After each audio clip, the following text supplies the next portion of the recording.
Salutare! Mi-am luat cam 20 minute de așteptare ca să pot să încep acest video. Și între timp au apărut o grămadă de copilași aici în jurul meu. Și fiecare mi-au transmis zâmbetele lor.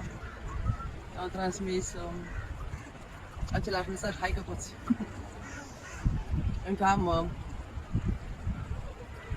Încă am acel blocaj de a vorbi. Încă lucrez la asta. Cea care gâtul mi este în plină transmutare, schimbare. Se întâmplă lucruri la nivelul comunicării, să zic așa. Și muncim cu drag și spor, sub ghidare. Așa că mulțumesc tuturor copiilor care au fost aici și m-au ajutat în sfârșit să apăs pe butonul Start. Astăzi am să vorbesc despre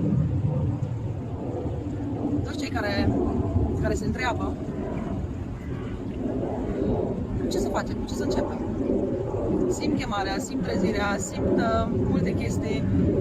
Vreau să avansez, vreau să, nu știu, să fac ceva în plus. Ce să încep? Iar răspunsul e cu munca cu tine. Nu este niciun secret. Munca cu tine. Să încep munca cu tine. Și astea sunt doar câteva exemple pe care ți pot să-ți dau. Și fiecare își va urma propria cale, ceea ce simte, va adăuga în plus sau în minus. Și cred că primul lucru cu care putem începe, cu adevărat, e să vă opriți televizoarele. Să vă opriți televizoarele, să vă opriți radiourile, să vă deconectați de toate astea. Ok, vreți să știți o informație legată despre ceva, intrați rapid pe internet, dați informația care aveți nevoie și ieșiți. Nu vă uitați la știri. Vă puteți dea seama câte programe rulează în mass media, mai ales în știri. Câte implanturi energetice se întâmplă acolo, fără să vă dați seama. De asemenea, înțetați tot ce înseamnă Rosalinda, Te quiero, mi amor și toate telenovelele, filmele turcești, unde totul e iară pe energia tragismului, dramaticului, mă duc și îmi tai venele și ioi și vai ce eu făcut și așa mai departe. Ne alimentează în această stare de vibrație joasă și ne trage și ne ține aceeași vibrație joasă. Și atunci începe să devină una cu filmele. Iar realitatea noastră începe să apară exact cum apare în filme. Și ea mi-a făcut chestia asta, vai ce nesimțită și vai și nu știu cum și uite și cum a putut să facă așa ceva.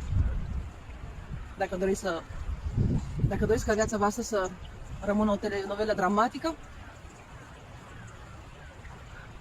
atunci asta va fi.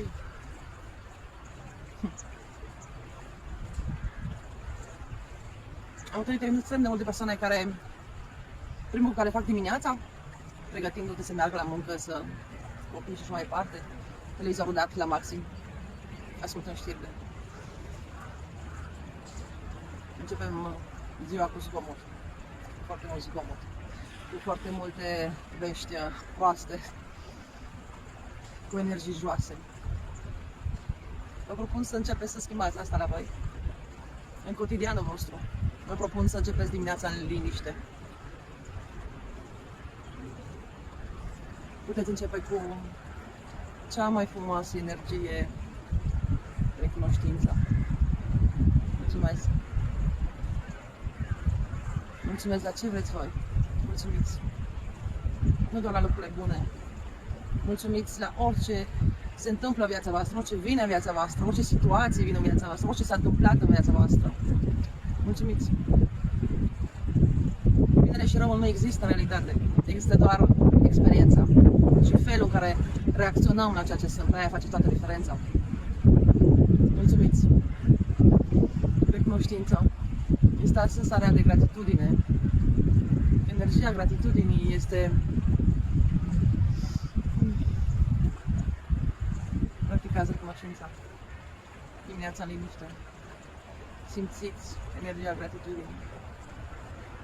Tot câmpul vostru eteric, tot câmpul vostru energetic te curăță. Vibrațiile se ridică. Intrați în starea de prezență. Stați în starea de magie. Recunoștința este poarta. Este poarta spre sursa divină, esența divină în voi.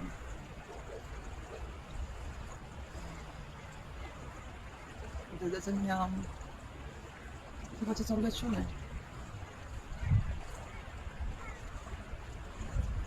Să vă rugați în spațiul inimii sacre. Să simțiți.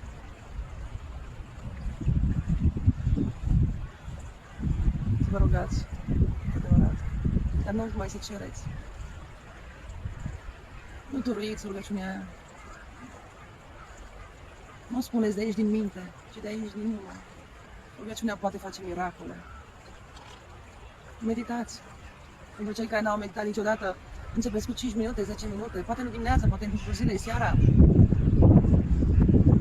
Stați în starea de prezență, meditație, în starea de conexiune. Început poate fi greu pentru unii, mai ales care sunt foarte mulți mentali, care, să zic, gândurile nu încetează. Sunt ok și gândurile alea.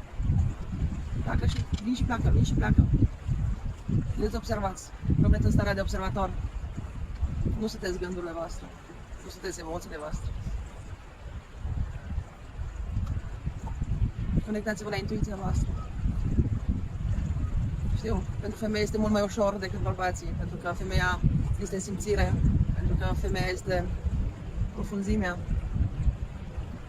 Dar exersați. Sunt foarte multe metode de a dezvolta intuiția.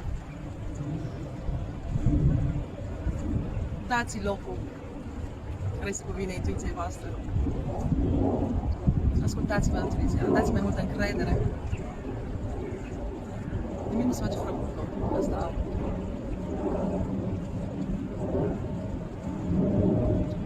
Asta e ca și cum aștepți să se întâmple.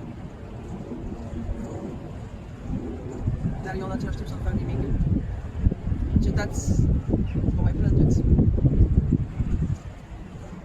Și nu o să zice, dar de ce mi se întâmplă chestia asta? Mai bine puneți-vă întrebarea, ce anume vrea să-mi arate această situație, această persoană? Ce anume vreau să învăț de aici? De asemenea, încetăm să ne plângem, încetăm să devenim responsabili de noi și de propriile noastre acțiuni. Și fiecare are responsabilitatea și propria responsabilitate de ce emite și ce emană în mediul înconjurător. Asta cred că o să vorbim altă dată mai detaliu. Nu mai căutați inovații în exterior. Avem atât de multă muncă cu noi. Cine vrea să o facă, înțeles. Ieșiți din cercurile de bârfă și tendința de a bârfi. Ce se întâmplă și acolo.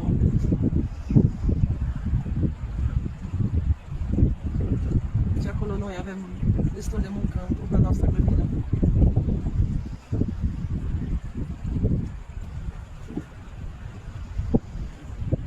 Nu mai bateți negouri. Nu pierdeți de timp, de energie, sub toate formele ei. Dați-vă inimă. Chiar dacă de multe ori pare nebunește, nu mai purtați boala nimănui. Fiecare este în propriul proces. Știu. Dar aici n-am venit să salvăm pe nimeni. Absolut nimeni. subiecte care mie mi-a luat 10 de ani să o învăț.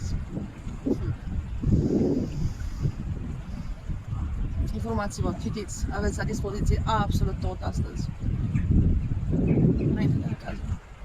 Înainte nu exista nicio carte spirituală, dezvoltare personală, universul paralel, cum să mergi, să voiajezi pe sus, în jos, acolo unde puțin merg de bunăvoie. Aveți absolut totul la dispoziție. Încă lumea înainte era închisă și nu aveai cu cine să oblești chestiile astea. Și în final a fost un lucru bun pentru toți cei care au experimentat asta, pentru că ai fost doar tu și cu intuiția ta.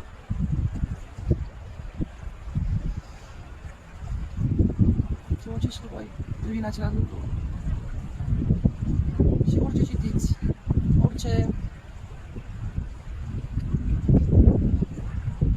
auziți, verificați. Nu credeți absolut nimic din ce vă zic.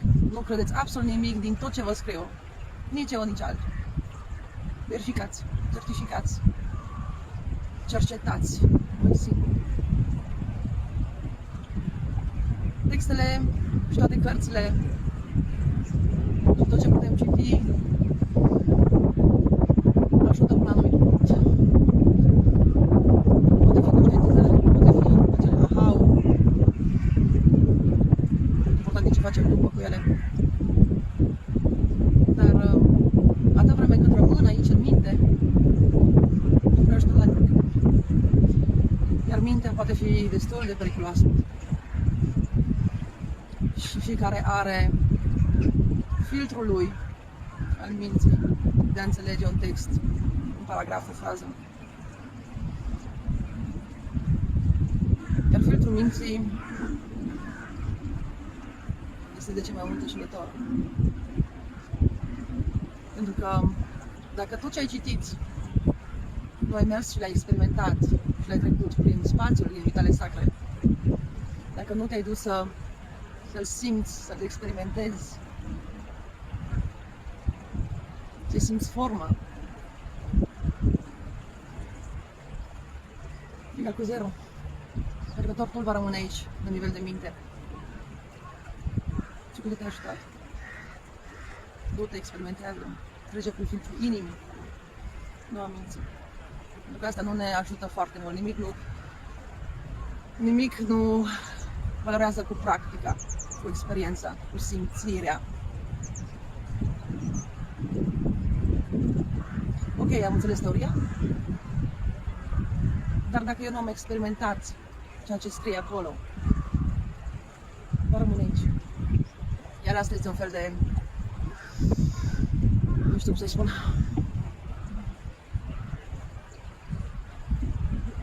de o iluzie a minții în final.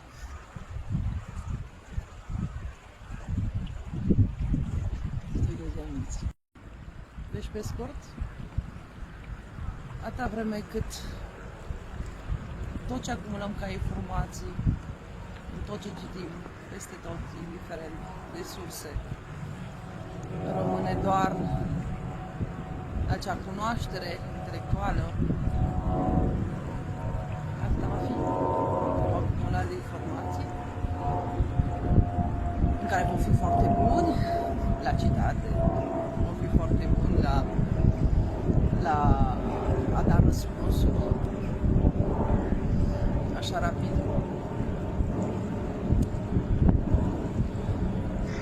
Dar acolo va rămâne și nu va rămâne. Cereți și ți se va da. Bate și se va deschide. Conectează în spațiul inimii și cere să înțelegi ce citești acolo. Cere să experimentezi, să trăiești, să simți ce citești acolo. Ce înseamnă să fii conectat cu totul? Ce înseamnă suntem toți interconectați? Ce înseamnă, cum adică sunt interconectată cu firul de iarbă și cu firul de nisip și cu copacul și cu oamenii și toate sufletele care trăiesc aici pe pământ? Ce înseamnă concret asta? Cere să experimentezi asta, ca să poți să înțelegi pe deplin înțelesul acestor cuvinte. Ce înseamnă să simți iubire necondiționată? Ce înseamnă să fii în propria ta surrealitate? Dacă o faci din spațiul controlului, a minții, eu sunt suveran, nimic nu mișcă energia, eu sunt împăratul acolo pe tron. Nu despre asta e vorba. Nu despre asta e vorba, deloc. Și arăți să experimentați. Deschideți-vă inimile și porțile vi se vor deschide. Nu uitați că în interiorul vostru este microcosmosul și macrocosmul la același timp.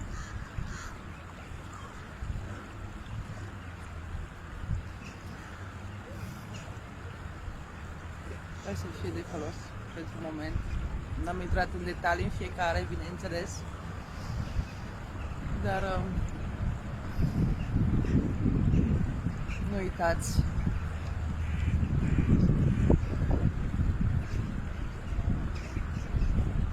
scânteile de lumină care sunteți. Simțirea. Sunteți simțirea. Îmbrățișez